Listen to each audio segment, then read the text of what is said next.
이 선선한 가을 주일 아침에 주님의 높고 위대하심을 이렇게 찬양 드릴 수 있다는 것이 얼마나 행복한지 모르겠습니다. 특별히 우리 호산나 찬양대 이런 새벽부터 와서 이렇게 수고하고 땀을 많이 흘립니다. 지난 무더웠던 여름을 잘 지나고 또 이렇게 가을을 맞이하게 되었는데, 우리 수고하고 땀 흘리신 우리 또 호산나 찬양대 우리 격려의 박수 한번 보냈으면 좋겠습니다. 네.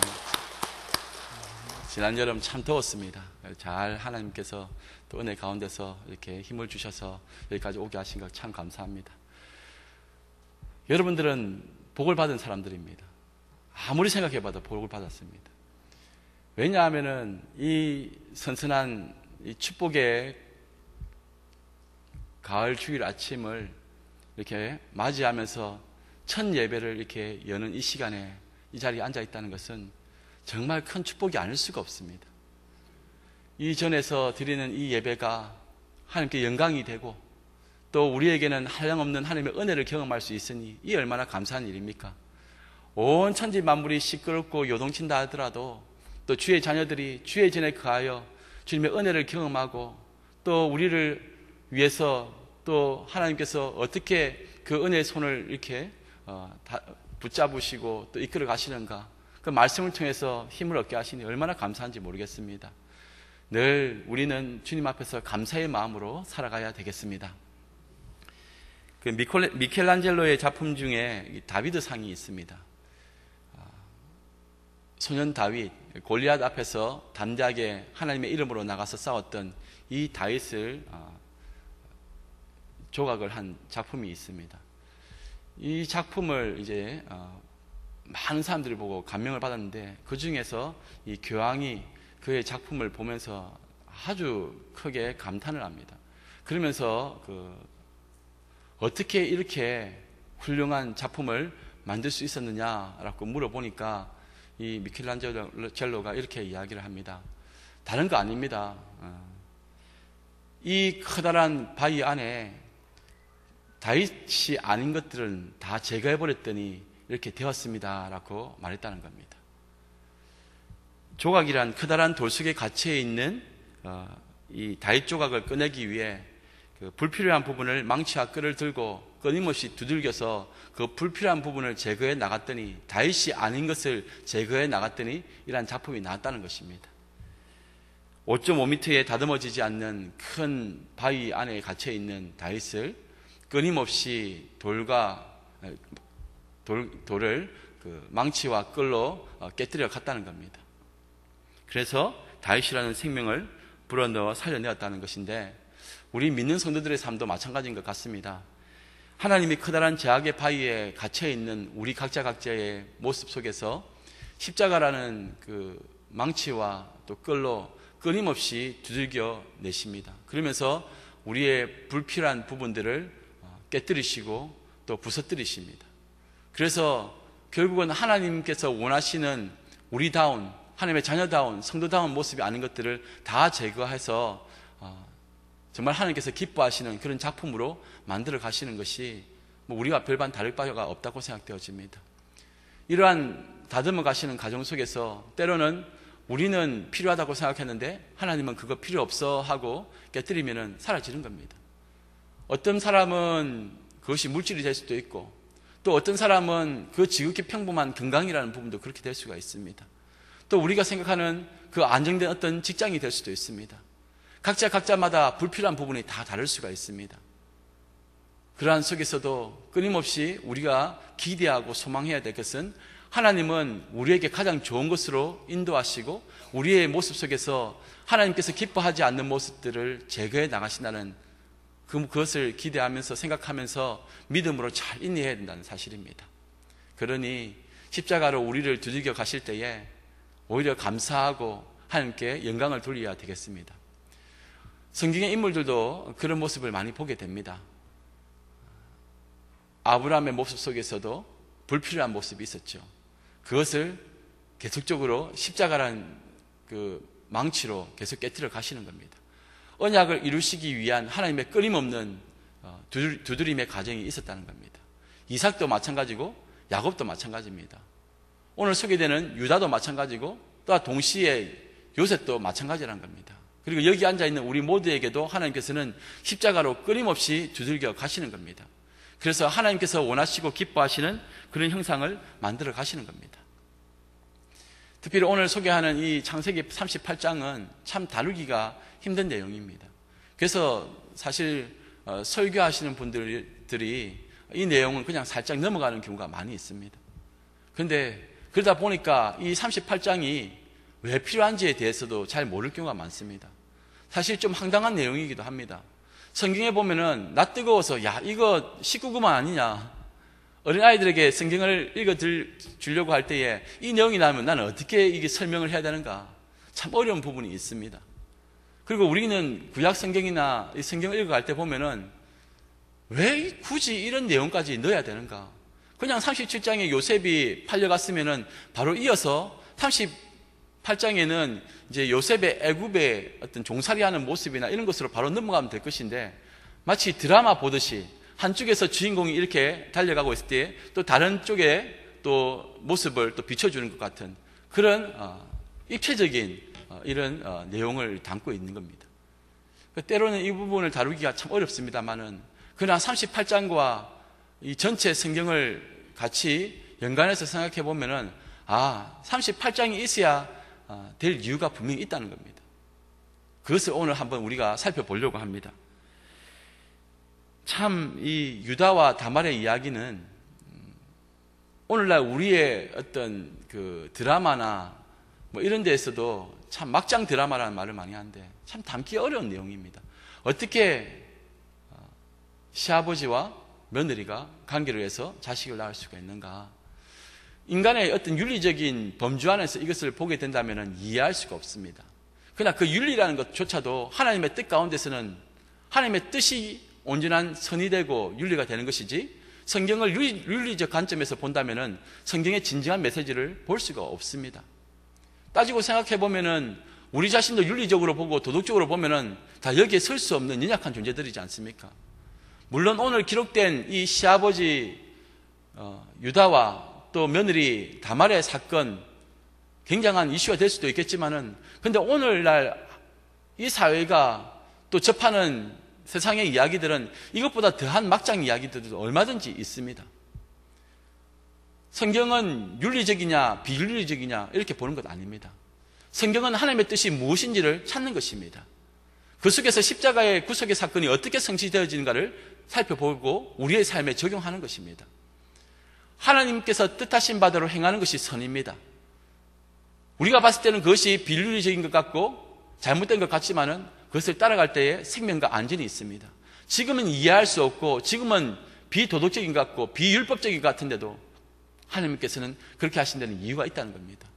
성경에서 보면은 호세아 선지자가 그 바람난 고멜을 데리고 와서는 함께 살라고 합니다. 몇 번이나 도망가더라도 다시 데리고 와서 삽니다. 하나님께서는 이 선지자 호세아를 나타내는 것이고, 이 도망가고 사라지는 이 고멜은 이스라엘 백성들을 상징하는 겁니다. 하나님의 은혜와 사랑을 드러내는 예표적인 그 내용이죠. 하나님의 뜻이 있다는 겁니다. 그리고 베드로 보고도 그 율법적으로 그 많은 음식을 먹으라고 하지 않습니까?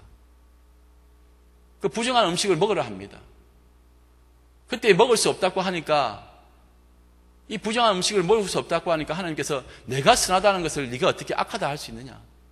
내가 먹으라 하는 것은 선한 것이고 얼마든지 나의 뜻이니 받아들여야 한다는 것을 강조하고 있습니다. 그러니까 우리의 도덕적인 기준이라는 것이 이처럼 제한되어져 있습니다. 시대가 달라지면 또 과거에는 이것이 죽일 만한 범죄가 되지만은 시간이 지나니까 별거 아닌 경우가 있습니다. 하나님의 그 발을 보게 되면은 돌쇠는 매를 맞아 죽어야 됩니다. 근데 요즘은 하나님의 뭐 발꿈치나 이런 것이 문제가 아니죠. 요즘 뭐 해수욕장 가면은 그거 보고 돌멩이 던져가지고 저놈 해수욕장 가서 여인의 뭐 몸을 훔쳐본다느니 이렇게 해서 돌멩이 던지는 사람 없지 않습니까? 그러니까 우리의 인간이 세운 그 윤리라는 그 기준이 시대와 상황에 따라서 바뀌어가는 것을 보면서 이것이 정말 인간에게 절대적인 기준이 될 수 있겠느냐? 아니라는 겁니다. 그래서 우리에게 절대적인 기준은, 선과 악의 기준은 하나님 그 자체이고 하나님의 뜻이라는 겁니다. 그런 관점에서 어떻게 하나님이 이 구속의 과정, 이 언약의 과정을 성취해 나가는 것을 우리는 말씀을 통해서 볼 수 있어야 된다는 겁니다. 그래서 많은 분들이 창세기 38장을 윤리적 범주 아래서 보려고 하니까 어려워지고 난해하게 되어서 보지 않으려고 합니다. 이 유다는 어떤 존재인가? 그리고 이 다말은 어떤 존재인가를 생각하면서 살펴보아야 한다는 것입니다. 오늘 본문 내용을 보니까 내용은 이렇습니다. 요셉을 애굽에 팔아버린 이후에 이 유다가 집을 나오게 됩니다. 아마 가족들의 이러한 모습들, 이 콩가루 집안 같은 이런 모습들, 그리고 자신의 양심상 아버지를 계속 옆에서 볼 수 없기 때문에 아마 떠난 것 같습니다. 그런데 가지 말아야 될 곳으로 갑니다. 가나안 땅으로 갑니다. 원래 아버지와 함께 있는 그 헤브론이나 또 베델이나 이런 쪽으로 머물러 있어야 되는데 그렇게 하지 아니하고 이 야곱은 그 아버지의 집을 떠나서 이 가나안 쪽으로 갑니다. 그리고 그곳에 가서 가나안 사람이 되어 갑니다. 보니까 아둘람 사람 히라와 가까이 하니라고 되어 있습니다. 이 가나안 사람과 가까이 하게 되면은 어느새 가나안 사람이 되어 버립니다. 결국은 그곳에서 가나안의 여인 그 수아의 딸과 결혼하게 됩니다. 아버지의 허락도 없고 그 어떤 아버지의 어떤 이야기도 들을 수가 없습니다. 그냥 자기의 판단대로, 자기가 옳은 대로 그 가나안 땅에서 살아갑니다. 그러다가 아이 셋을 낳습니다. 그 아이 셋을 엘, 오난, 셀라를 낳게 되는데 이 첫째 아들이 엘인데 엘이 또 가나안 여인이었던 다말과 결혼하게 됩니다. 근데 오늘 말씀을 보니까 이 엘이 굉장히 악한 사람이라고 되어 있습니다. 그래서 하나님께서는 이 엘을 죽여버리십니다. 그러면은 당시의 풍습이 이 계대 결혼이라는 것이 있습니다. 그러니까 형님이 있는데 형님이 아이를 낳지 못하고 죽어버리면은 그 형수를 그 다음 동생이 아내로 맞이하는 제도입니다. 그렇게 해서 형의 후사를 있게 하고 또 형의 가정을 책임져 주는 것입니다. 그래서 약자 보호법이죠. 이거는 우리가 룻기를 볼 때에도 우리가 살펴봤던 고엘 제도 같은 겁니다. 수원법이라기도 하고 또 형사 수치법이라고도 하기도 합니다. 그래서 사회적인 약자를 보호하기 위한 고대 근동의 계약인데 신명기에서도 이러한 것을 율법으로 정해서 그런 연약한 사람들, 홀로 된 그 여인을 보호할 수 있도록 그렇게 사회적인 장치를 만들어 두셨습니다. 그렇다면은 둘째가 되는 오난이 그 형수를 맞이하고 그 후사를 이어주도록 만들어 줘야 되는데 그렇게 하지 않았다는 겁니다. 왜냐? 자신의 아들도 될 수 없고 그렇게 되면은 또 가정적인 재산이나 이런 것들을 분배하는 데에서도 부담이 되니까 안 합니다. 하나님은 이러한 모습을 보면서도 악하다 생각하셔서 죽여버리십니다. 연이어 두 아들이 죽는 모습을 본 이 유다와 또 그의 어머니가 어떤 마음을 가졌겠습니까? 얼마나 두려웠겠습니까? 이제 아직 어린 셀라가 남아 있습니다. 너무 어리니까 이제 다말에게 우리 아이가 클 때까지는 기다리라. 너무 어려서 지금은 너하고 결혼시켜 줄 수 없겠구나. 그렇게 해서 집으로, 친정집으로 돌려보냅니다. 마지막 남은 아들까지 잃어버릴 수 없다는 생각이 컸겠죠. 아버지의 마음, 어머니의 마음 다 똑같지 않겠습니까? 그러다가 그 자신의 아내였던 이 수아의 딸, 이 여인이, 아내가 죽어버립니다. 이제 아들 하나 남았습니다. 그 아들과 함께 이 유다가 삽니다. 이제 시간이 지납니다. 몇 년의 시간이 흐른지 모르겠습니다. 지금 이 창세기 38장의 이야기는 1, 2년의 이야기가 아닙니다. 결혼을 하고 아이를 낳아서 장년이 되고 그 다음에 일어났던 일들을 다루고 있기 때문에 요셉이 17세에 잡혀가가지고 이제 30살에 총리가 되고 이제 7년 풍년의 시간이었던 37살, 그때를 아마 중심으로 잡고 흉년이 들어가기 전에 이야기, 흉년에 들어가기 전에 어떤 이야기를 담고 있다면은 약 20년의 시간을 이야기하고 있는 겁니다. 20년의 시간이 지나고 난 다음에 유다에게 일어났던 일입니다. 유다도 나이가 많이 들었겠죠.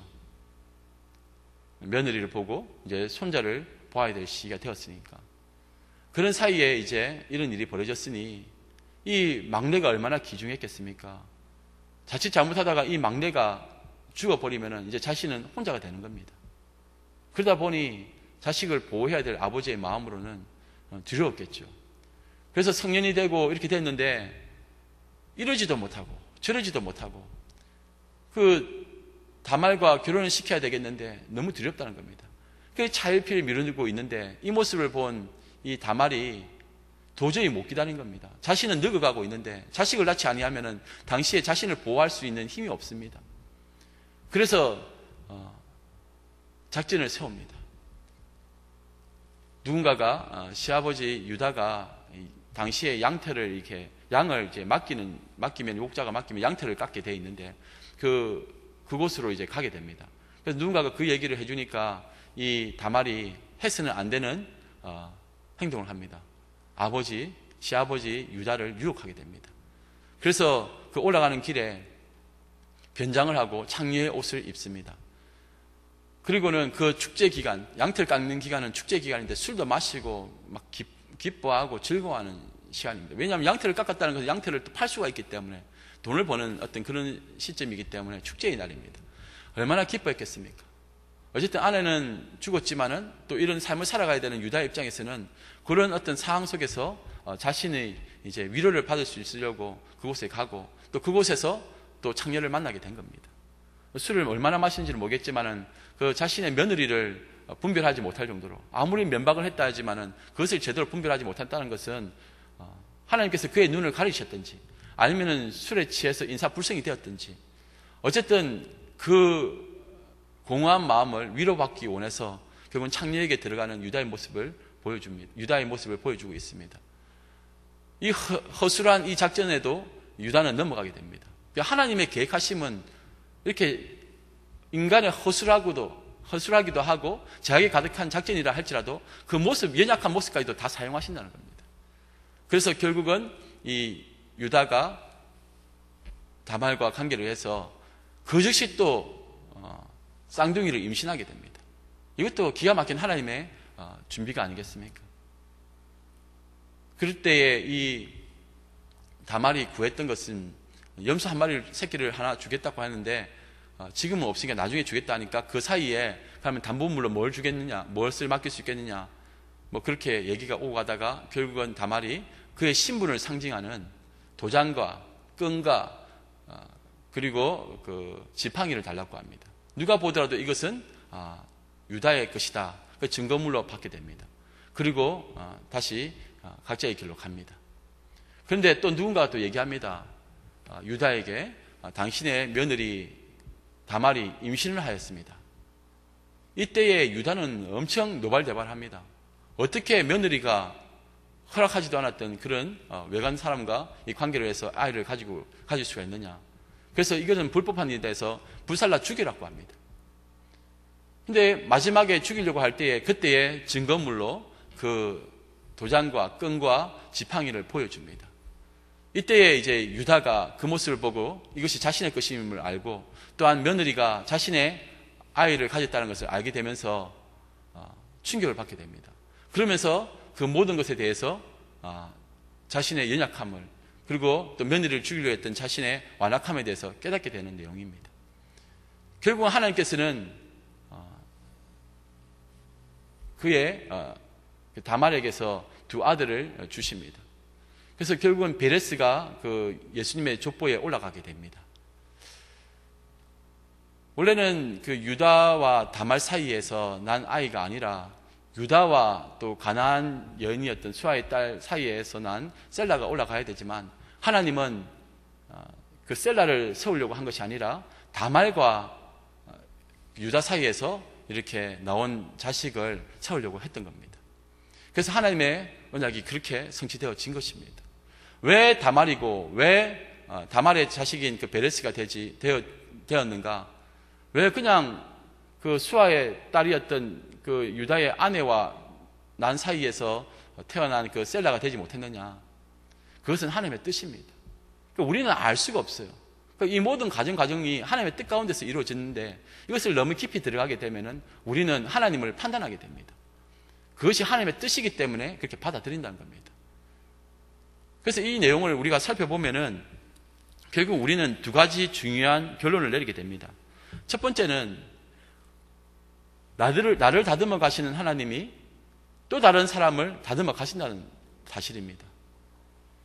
오늘 본문을 보면은 이 요셉의 이야기가 아니라 유다의 이야기지 않습니까? 그리고 성경 전체를 보면은 하나님께서는 이미 유다를 선택하셨고 유다를 통해서 유다 가문에서 예수 그리스도가 나시게 하셨다는 겁니다. 원래는 그 야곱의 첫째 아들이었던 루벤이 장자가 되니까 루벤을 통해서 이루어져야 될 일도 하나님께서는 유다를 통해서 이루게 하시는 겁니다. 야곱과 에서도 마찬가지입니다. 첫째가 에스였으니 에스에게 원래 장자권이 물려줘야 되는데 하나님께서는 차자였던 야곱을 통해서 역사를 이루어 가셨습니다. 그러니까 하나님의 방법은 알 수가 없고 하나님의 뜻도 알 수가 없습니다. 그냥 하나님께서 그렇게 작정하셨고 그렇게 이루어 가시는 겁니다. 그런데 우리가 기억해야 될 것이 있습니다. 이 유다가 동생 요셉을 팔아버리고 난 다음에 끝나버린 인생이 아니었습니다. 자기는 막장 인생을 살려고 합니다. 자기 파괴적인 그 제 본성을 따라서 그렇게 마음대로 살아갑니다. 될 대로 되라는 식으로 살아갑니다. 그러나 하나님께서는 이 유다를 붙들고 계셨습니다. 요셉을 다듬어 가시는 하나님, 인류 구원의 그 위대한 역사를 이루어가기 위해서 요셉도 다루고 가셨지만은 한편으로는 또 유다도 다듬어 가셨고 유다의 가족들도 다듬어 가셨다는 겁니다. 그 20년의 시간 동안에 다듬어 가게 하신 겁니다. 이 내용을 보면서 우리는 우리 자신을 다듬어 가시는 하나님, 또한 아울러 또 다른 사람을 다듬어 가시는 하나님이 계심을 기억해야 됩니다.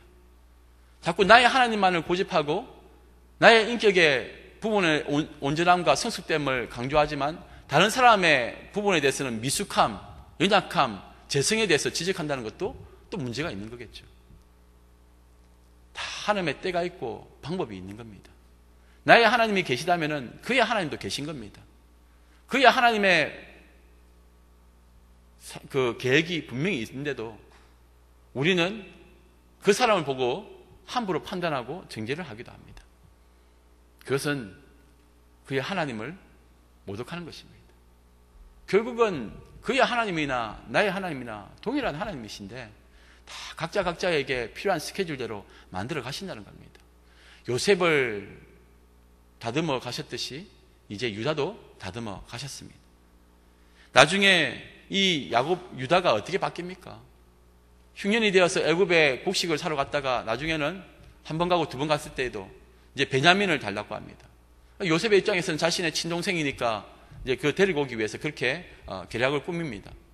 그때에 이 야곱의 마음을 이렇게 말하면서 절대 베냐민은 안 되니까 자신을 차라리 가두어라고 그렇게 애원합니다. 자신도 이제 야곱을 이해할 수 있다는 겁니다. 어릴 때는 아버지 야곱이 이해가 안 됐습니다. 그런데 이제 살아보니까 자신도 아내를 잃어보고 나니까 아버지가 사랑하는 라헬을 잃고 난 그 마음을 이해하겠다는 겁니다. 아버지가 사랑하는 아들 요셉을 잃어버리고 난 그 마음, 그리고 남아있는 베냐민의 마음을 이제는 자신이 당해보니까 알겠다는 겁니다. 아버지가 마지막 남은 그 베냐민에 대한 애착이나 자신이 마지막 남은 셀라에 대한 애착이나 뭐가 다르겠습니까? 하나님께서는 때가 되면은 깨닫게 해주신다는 겁니다. 인생을, 다른 사람의 인생에 대해서 우리가 함부로 말할 수가 없어요. 그 역시 똑같은 인생을 경험하게 되면서 그때서야 이해하게 된다는 겁니다. 내 아버지에 대한 원망, 아버지가 되어보니 이제 아버지를 이해하겠다는 거 아닙니까? 어머니에 대한 원망, 이제 어머니 나이가 되고 아이를 낳아보고 키워보니까 그 마음도 이해하게 되는 것 아니겠습니까? 서두르지 마십시오. 결국은 언젠가 나도 깨닫게 될 날이 있다는 겁니다. 다 연약한 인생들이지 않습니까?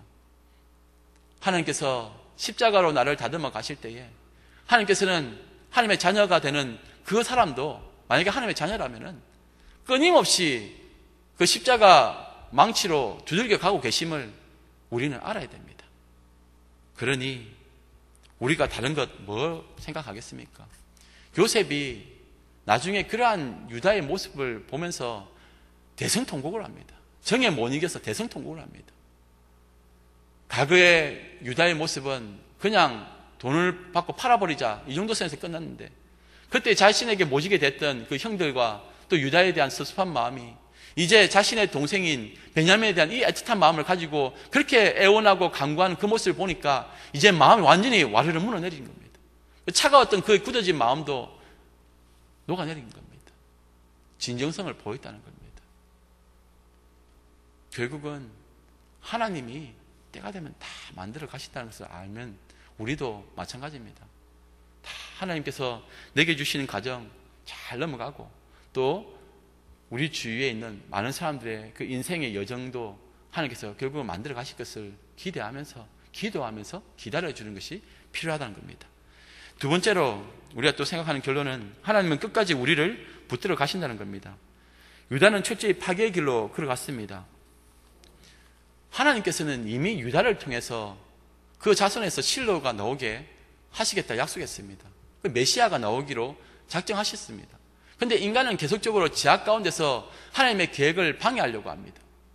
사탄은 끊임없이 하나님의 계획을 해방합니다. 그러나 하나님께서는 끊임없이 하나님의 자녀를 붙들어 가시는 모습을 보게 됩니다. 그래서 하나님께서 계획하셨던 그 구원의 사역을 이루어 가시는 겁니다. 네가 아무리 제약 가운데서 나의 계획을 깨뜨리려고 해방하지만은 나는 반드시 너를 붙잡아서 그 언약의 성취를 이루는 도구로 만들어 가겠다. 하나님께서는 그렇게 작정하시고 우리를 데려가시는 겁니다. 누가 하나님의 고집을 꺾을 수가 있겠습니까? 우리가 어항을 옮겨도 그렇습니다. 특별한 이유가 있어서 어항을 다른 곳으로 옮길 때에도 보면은 그 어항 안에 금붕어와 물고기들이 그 안에서는 새끼도 넣고 그 다음에 수풀을 헤치며 다니기도 하고 먹이도 먹기도 하고 자기도 하고 자기들끼리 싸우기도 하고 다 합니다. 그런데 그 안에서 일어나는 그 일들이 그 주인이 그 어항을 옮겨가는 그 상황 속에서 주인의 발걸음을 돌릴 수가 있겠습니까? 우리 안에서는 우리가 하는 행위나 기도나 어떤 계획이나 우리의 성공이 하나님의 전적인 그 은혜의 사역을 단 1cm라도 바꿀 수 없고 그 어떤 것도 변화시킬 수 없다는 것을 우리는 알아야 됩니다. 하나님이 만들어가는 세상이십니다. 그러면은 우리는 하나님의 뜻을 찾고 그의 뜻대로 움직이는 존재라는 것을 기억하면서 만사가 주의 뜻에 있으니 주의 손에 달려있으니 맡기는 삶을 살아가야 된다는 겁니다. 치열한 경쟁 속에서 나는 이제 굶어 죽는 것 아니냐, 나는 무너지는 것 아니냐, 이렇게 또 죄를 지었네, 또 저렇게 죄를 지었네, 나는 감히 하나님의 앞에 설 수 없다. 이 유다처럼 자신을 파괴하듯이 죄를 짓고 함부로 살아가지만은 그러나 때가 되면 하나님은 그 십자가의 망치를 들고 깨뜨려 가시는 겁니다. 그리고 하나님의 은혜 사슬로 묶어서 반드시 하나님께서 원하시는 곳으로 데려가게 하신다는 겁니다. 반드시 그의 몸에서 베레스가 나와야 되고 반드시 그 베레스를 통해서 예수 그리스도가 나타나야 된다는 것입니다. 우리도 마찬가지입니다. 우리의 삶 가운데서 우리는 끊임없이 하나님을 배반하고 반역하고 제약 가운데 사로잡혀 있지만은 하나님은 우리를 끝까지 붙드시고 함께 가신다는 겁니다. 그래서 우리의 삶 가운데 예수 그리스도의 형상이 드러나게 하시고 그 구원의 반열에서 벗어나지 않도록 저 천성에 이르기까지 우리를 품어 가시는 겁니다. 그 안에서 우리는 하나님을 떠난 줄 알고 하나님께서 우리를 기억하지 않는 줄 알고 실망하고 좌절에 빠지기도 하기도 하고 또한 우리는 제약 가운데서 정말 이 엄청난 제약을 저질렀는데 어떻게 내가 구원을 받을 수 있겠느냐 하지만은 하나님은 그럼에도 불구하고 우리를 품어서 가신다는 겁니다. 그것이 바로 십자가 사랑입니다. 하나님께서는 십자가의 사랑으로 우리를 씻으시고 그리고 그 십자가의 망치로 깨뜨려 가시면서 반드시 십자가의 길을 걸어가게 하시고 저 천성에 이르기까지 단 한 번도 우리를 떠나지 아니하시고 함께 하신다는 사실이 우리에게는 은혜로 다가온다는 겁니다. 그러니 우리는 착각하지 말아야 됩니다. 내 삶이, 사업이 무너지고 이렇게 죄를 짓고 이렇게 허물 많은데 하나님이 어디 계시냐? 여러 가지 어려움과 아픔과 상처가 있는 이 상황 속에서, 이 실패의 자리 속에서 하나님은 어디 있느냐? 하나님은 나를 떠난 것 아니냐? 절대 그렇지 않습니다. 내 마음이 하나님으로부터 떠나 있는 것처럼 느껴지는 것이지, 우리는 여전히 하나님의 손에 붙들려 있는 연약한 존재라는 것을 기억해야 됩니다. 그리고 끝까지 하나님께서는 우리와 함께 하시고 우리를 저 천성에 이르도록 품어가신다는 사실을 기억해야 되겠습니다. 2008년에 슬럼독 밀리어네어라는 유명한 영화가 있었습니다. 아카데미상을 거의 휩쓸다시피 하고, 다 휩쓸다시피 하고, 또 골든 글러브상까지도 받을 정도로 아주 인기 있는 영화였습니다. 이 제대로 공부를 하지 못했던 인도의 빈민가의 가난한 소년의 이야기입니다. 이 자밀이라는 이 인도 소년이 겪었던 일인데, 이제 이 내용이 무엇이냐? 이 친구가, 이 소년이 어릴 때부터 가난하게 커갑니다. 그런데 어느 날 이제 퀴즈쇼가 있는데 엄청난 이제 백만장자가 될 수 있는 상금을 걸고 이제 퀴즈쇼를 했는데, 그 쟁쟁한 교수님이나 이 많은 박사님들 사이에서도 마지막까지 그 어려운 문제를 풀어나갑니다. 그 혼자 남았습니다. 이제 마지막 한 문제를 남았습니다. 온 그 인도 국민들이 막 기뻐합니다. 실제 이야기는 아니고 영화입니다, 영화. 그 가난하고 억압받던 이 가난한 사람들에게는 희망의 상징으로 이제 부각합니다.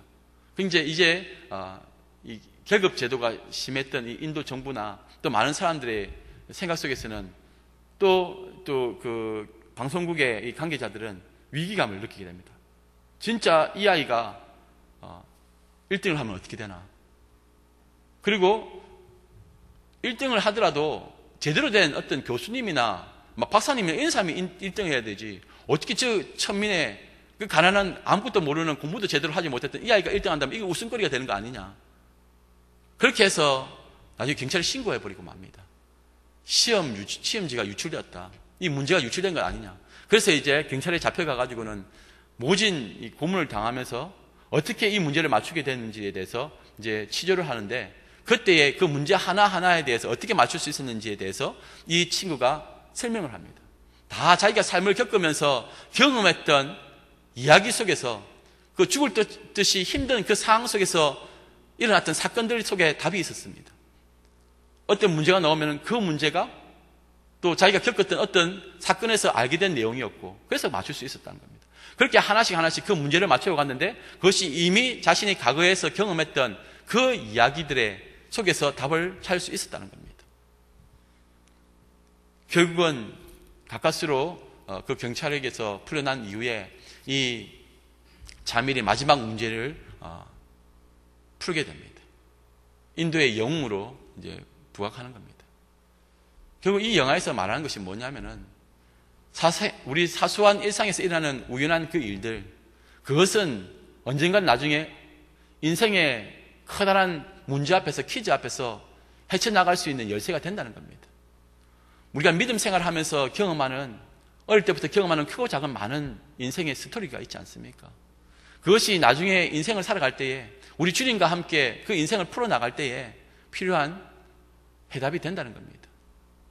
다른 어떤 곳에서 답을 찾아오는 것이 아니라 내 인생 가운데서 함께 하셨던 우리 주님이 우리에게 지어줬던 그 열쇠가 결국은 그 삶의 문제를 해결할 수 있는 시마리가 된다는 것을 우리는 기억해야 된다는 겁니다.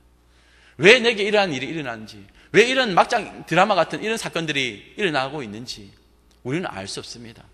그러나 삶 속에서 겪었던 그 크고 작은 우연이라 생각하는 그 모든 일들은 하나님의 치밀한 계획 속에서 우리를 완성해 가시고 구원을 이루어 가시는 하나님의 섭리였다는 것을 우리는 깨닫게 된다는 겁니다. 여전히 이해할 수 없는 일들이 우리 주변에 일어날 수 있습니다. 내 삶에서 도무지 한 번도 생각해 보지 못했던 그런 일도 일어날 수 있습니다.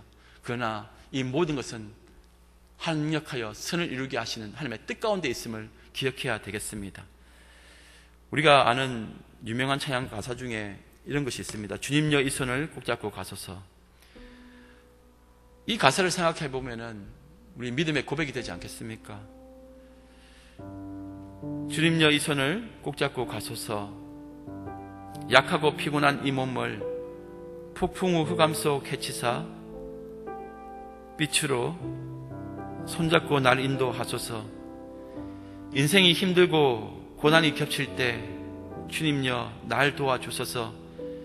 외치는 이 소리 귀 기울이시사 손잡고 날 인도하소서.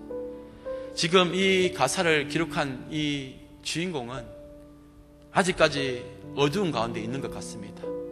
아무리 부르짖어도 하나님은 보이지 아니하고 자신은 괴로운 인생길 가운데, 절망 가운데 쓰러져 있는 듯합니다. 세상의 룰은 박사와 유명한 교수님이 세상 지식이 빠듯한 빠삭한 그런 사람이 챔피언이 되어야 된다고 주장합니다. 그런데 하나님께서는 약하고 연약한 우리들을 최종 우승자가 되도록 만들어 가시는 겁니다. 우리의 최종 우승의 자리가 무엇입니까? 바로 이 고난의 인생길, 이 고난의 십자가, 이 삶의 문제를 넘어서서 마지막 주의 품에 안기는 그 천국의 자리가 아니겠습니까? 그때까지 하나님께서는 우리를 끊임없이 그 십자가로 다듬어 가시고 결국은 하나님께서는 그 은혜의 자리에 우리를 세우실 것입니다. 그러니 믿음으로 주님 바라보시고 이 남은 인생길 주님과 동행하며 승리의 삶을 살아가시기 바랍니다. 이렇게 기도하겠습니다. 사랑의 주님, 감사합니다. 우리의 인생길, 우리가 아무리 평탄의 길, 행복의 길을 찾아 나서지만 여전히 가시밭길이고 돌짝밭이며 메마른 땅입니다. 세상의 기쁨과 안위를 위해 몸부림치며 달려가다가 세상 풍파에 깨어지고 아파할 때에 주님, 연약한 우리의 손을 붙잡아 주시고 다시 일으켜 세워 주시옵소서. 도무지 생각지도 못했던 그 엄청난 사건과 사고와 실패의 과정 속에서도 여전히 그 모든 것이 하나님의 뜻 가운데 있으며 그 십자가의 망치로 우리를 두들겨 가셔서 결국은 하나님의 은혜의 자리에 세우실 것을 기대하면서 주님 바라보면서 그 되어진 미래를 생각하면서 힘있게 살아가는 우리들 되게 하여 주시옵소서. 죄 많은 우리가 천국 가는 그날까지 우리의 연약한 손을 붙잡아 주시고 인도해 주시옵소서. 감사드리며 예수님의 이름으로 기도드리옵나이다. 아멘.